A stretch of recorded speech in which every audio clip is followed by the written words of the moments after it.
Tout commence ici. Chaque été, dans le nord de la France, les champs se recouvrent d'une fleur bleue délicate. Lorsqu'elle arrive à maturité, la plante est arrachée par ces machines. Puis elle est gardée quelques semaines sur le sol. Grâce à l'humidité, elle va doucement se décomposer. On appelle cela le rouissage. Ensuite, direction l'atelier de teillage. Ces machines extraient la fibre, la partie noble du lin. Hubert Brissac cultive 15 hectares de cette plante dans le Pas-de-Calais. Ici, une poignée de fibres longues, taillées, donc qui est complètement débarrassée de toutes les parties cellulosiques, de toute ce qu'on appelle la paille. Nous. Ça part chez nos clients, les peigneurs et filateurs, qui vont ensuite faire le fil de lin. Avant de se transformer en vêtements, en drap ou en rideau, le lin une fois filé va être tissé ici, à quelques kilomètres des champs. Les fils vont d'abord être assemblés en grosses bobines et renforcés par de la colle spéciale. C'est très important cette étape parce que nous allons ourdir des chaînes et ensuite les encoller pour donner de la résistance aux fils qui vont subir des tractions au métier à tisser.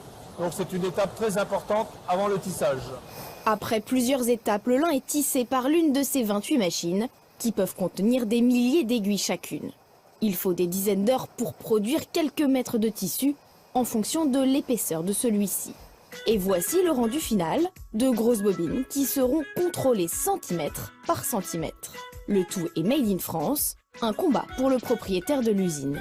Nous voulons maintenir notre production made in France. Il s'agit de faire des produits innovants, des produits différents que tout à chacun à travers le monde ne peut pas copier ou ne peut pas faire pour nous concurrencer à des prix sur lesquels nous serons forcément moins compétitifs. Le mètre carré de lin se vend ici entre 6 et 60 € en fonction de différents critères comme la couleur, la densité ou la souplesse. En plus, ce tissu a de nombreux avantages.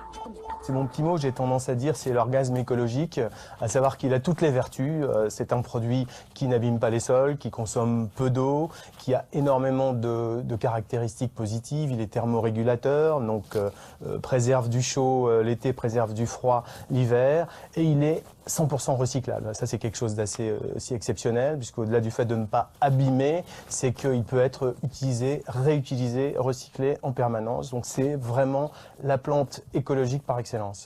Dernier avantage, le lin est facile d'entretien.